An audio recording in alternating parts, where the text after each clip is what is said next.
Hi friends, welcome back to Rafting Magazine's cooking series. And on this episode, we're making some pizzas by the river. I'm super excited. We got hooked up from Solo Stove with an awesome pizza oven that is fantastic for car camping. Now, a little trickier to take on the river, and there's some packing concerns for it, but I think for car camping, if you're doing day trips, this is a fantastic product, and it's gonna help us make some really good, really fresh stuff that is going to be so awesome when we get off the river. So let's go over, check it out, talk to Chef Robin, and we're gonna dive into some pizzas. Ready? 3, 2, 1, go. All right, so we've got our pizza oven, and it's on, and it's getting hot. The main thing with the pizza oven is you want not only the pizza oven to be hot, but you want that stone to get really hot because that's what you're actually cooking on. What we've got is we've got some pre-made pizza dough that somebody else already made, so saves us a step, saves everyone a step. And we've got some semolina flour so that it doesn't stick. We've got some pepperoni and cheese and pizza sauce, and Trevor likes some black olives, so you gotta cook for who you're cooking for. So that's what we've got. We've got our pizza peel that came with the package, and we've got our pizza turner, which came for the package. So we're gonna start out by grabbing our pizza peel, and we're gonna set that down, and that's gonna be our basic preparation station. We're gonna do all the work right there on top of that peel, and then we're gonna dump that off into the oven, and while that cooks, we'll sit down and we'll do our second batch. All right, so first things first, we're gonna grab our pizza dough, which has been sitting out, and so it's nice and proofed and fluffy. We're gonna see if we can't get this out of the container. Nice and easy like, not so easy. There we go. And then now I know you being the chef that you are would probably make this pizza dough, but normally I would do this, but this is a time saver, so. And when you're out on multi-days, you know, it kind of saves you quite a bit of time to get this pre-made, yeah? Absolutely. And you can even get the pizza dough in a tube. You just pop it open, crack it open, it comes out in flakes. Works out really well.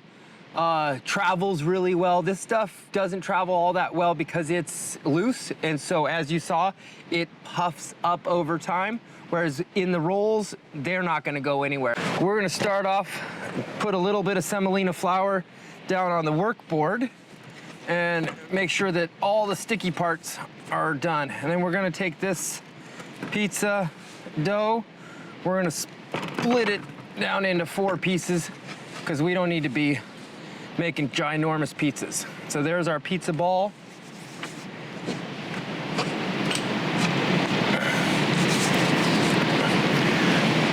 And we're gonna put a little anti-stick semolina on the pizza roller.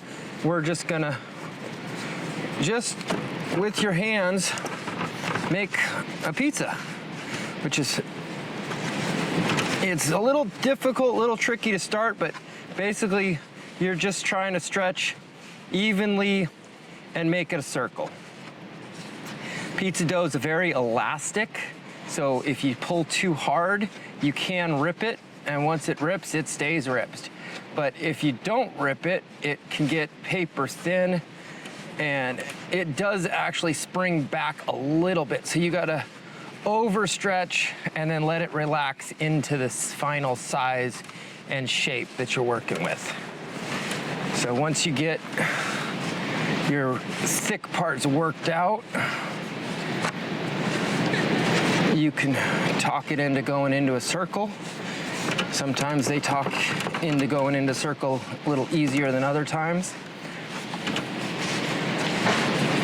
And for something like this, you'd probably want to be on a higher table. And oh yeah, it would be better to be on a workbench rather than on a ice chest, but when you're out on the river, you deal with what you got, you do what you can. So having a canning cooler is a little nice, just for a little extra workspace, or if nothing else, to keep all your ingredients in one place. Keeps everything nicely centrally located. You don't have to wander off. You don't want to make the mistake like we did earlier and put everything on top of your cooler or your comm box, and then need to get into your comm box though. So yeah, just remember that, a little pro tip. Proper planning prevents the other 3 Ps. Dropping a cooler on your fingers? Yes.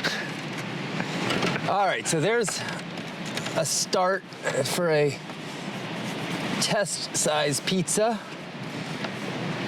We're gonna get that stretched out and let it relax into where it's gonna be. And then we're gonna put our pizza sauce in the middle and spread it out nice and even.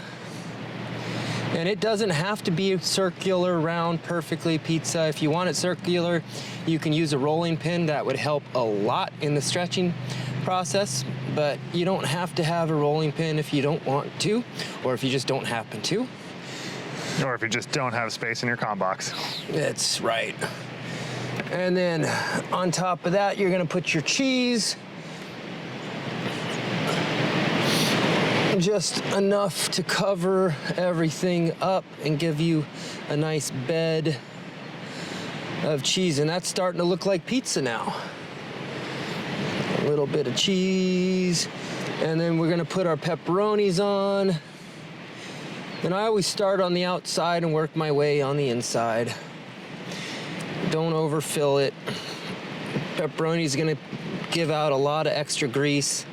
So just enough to cover. And then because this one's for Trevor, we're gonna put a little tiny bit of black olives on there. I'm starting to sense you have a thing against black olives on pizza. There's no such thing as a bad ingredient on pizza. There's just lesser ingredients. And there we go. So now we've got our pizza on its foil, ready to go. And if you give it a shake, it moves around. It doesn't stick, and that's all because of the semolina flour on the bottom. So now we're gonna sit here, and we got our nice little infrared heat laser, and we're taking a temp in here. And that stone is looking at, it's about 400 degrees right now.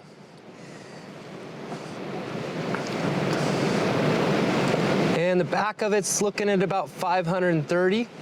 So usually I roll my pizzas in at about 700 degrees. So we're gonna wait just a little bit longer.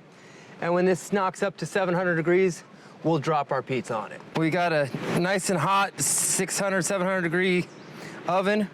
We've got a loose pizza, and we're gonna just slide that pizza all the way to the back and let it on the stone. And then we're just gonna let that sit. If you look in the back where that semolina comes off, you'll get fire right away.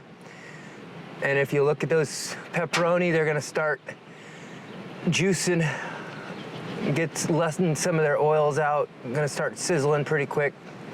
You'll see the crust start to puff up.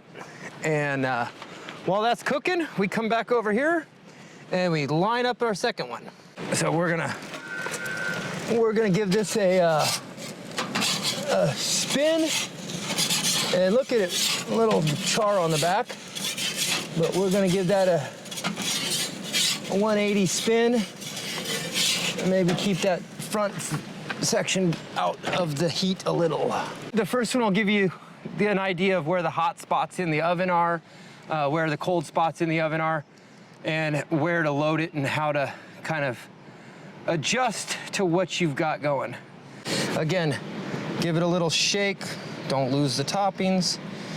Give it a little shake, get it close to the front edge, line it up in there, and take it out. Pizza is a great option, and it's really easy to throw down. Chef Robin put it all together for us, made it easy for us. So if you want this recipe and other recipes to help you make some really fresh, really good food on the river without having to rely on freeze-dried nastiness, check out Rafting Magazine, and our recipe library will have all of this information in there so that you can make way better food on the river